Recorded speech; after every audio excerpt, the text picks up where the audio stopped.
সম্মানিত ভাই এবং বোনেরা, আসসালামু আলাইকুম। আশা করি আপনারা সবাই ভালো আছেন। আজকে আমি আপনাদের সঙ্গে শেয়ার করব যে আপনার মুরগিকে কি খাওয়ালে, আপনার মুরগিটাকে কি খাওয়ালে দ্রুত আপনার মুরগির ওজন বৃদ্ধি পাবে এবং কি খাবার দিলে আপনার মুরগির গ্রোথটা, রোগ প্রতিরোধ ক্ষমতাটা বৃদ্ধি পাবে। তো এই বিষয় নিয়ে আমি আপনাদের সঙ্গে শেয়ার করব। তো অবশ্যই আপনারা ভিডিওটা না টেনে শেষ পর্যন্ত দেখবেন।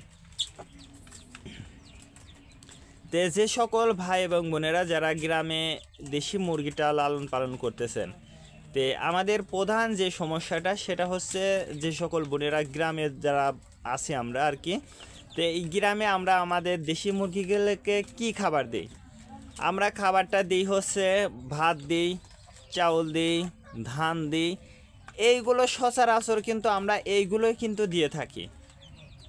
তো এইগুলো দিয়ে যদি আমরা দেশি মুরগিটা লালন পালন করি, সেক্ষেত্রে আমরা যখন দেশি মুরগিটা বিক্রি করতে যাব, সেই সময় কিন্তু আমরা ভালো মানের একটা ওয়েট বা ভালো মানের একটা ওজন আমরা কিন্তু পাই না।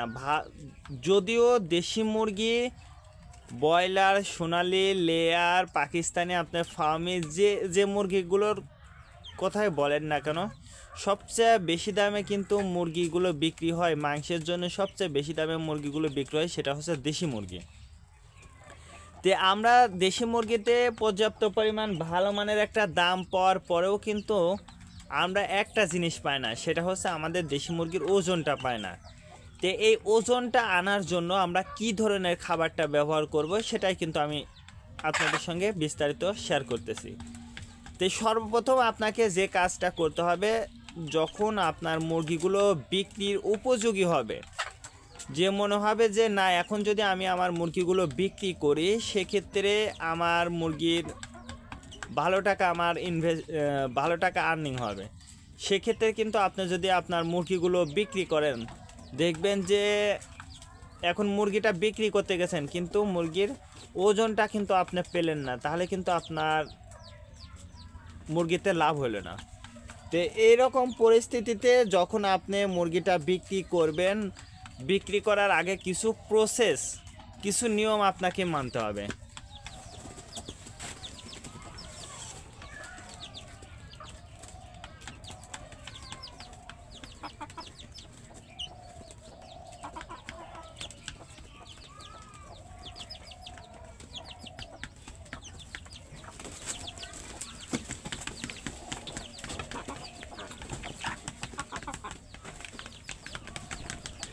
কিছু নিয়ম কিন্তু আপনাকে মানতে হবে। সেটা কি ধরনের নিয়ম? কিছু খাবারের পরিবর্তন আনতে হবে। যারা দেশি মুরগিটা ছেড়ে দিয়ে পালন করি, লালন পালন করি, আমরা কিন্তু খুব একটা বেশি দেশি মুরগিকে কিন্তু খাবার দিই না, ঠিক আছে, কিন্তু আমরা যখন মুরগিটা বিক্রি করব সেই আগ মুহূর্তে কিন্তু আমাদেরকে এই মুরগিটা প্রসেসিং করে খাবারটা কিন্তু দিতে হবে।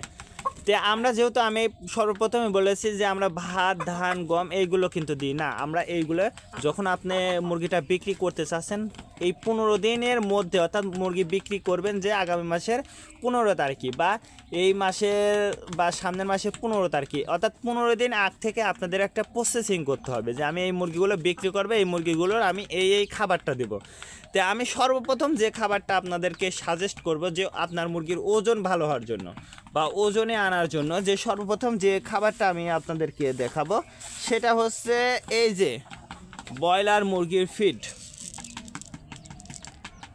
এই ব্রয়লার মুরগির ফিড আপনারা যদি নিয়মিত 15 দিন খাওয়াইতে পারেন, আপনি যদি ব্রয়লার মুরগির ফিড 15 দিন যদি খাওয়াইতে পারেন, দেখবেন যে ইনশাল্লাহ আপনার দেশি মুরগির ওজনটা কিন্তু বৃদ্ধি পাবে।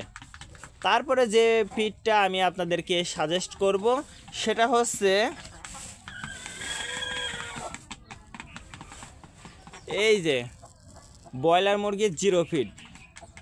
এই জিরো ফিডটা যদি আপনি আপনার দেশি মুরগিকে খাওয়াইতে পারেন টানা 15 দিন, তাহলে দেখবেন যে ইনশাল্লাহ আপনার দেশি মুরগির ওজনটা বৃদ্ধি পাবে। তারপরে যে খাবারটার কথা আমি বলবো, সেটা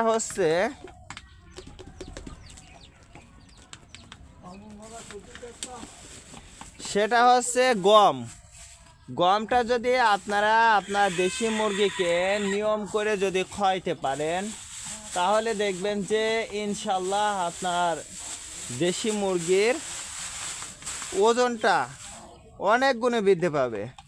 তো এইভাবে যদি আপনারা প্রসেসিং করে যদি আপনারা মুরগিটা লালন পালন করতে পারেন, তাহলে দেখবেন যে ইনশাল্লাহ আপনি ভালো মানের একটা ওজন পাবেন এবং আপনার লাভ অংশটাও বৃদ্ধি পাবে। তো আজকে এই পর্যন্ত, ভালো থাকবেন, আল্লাহ হাফেজ।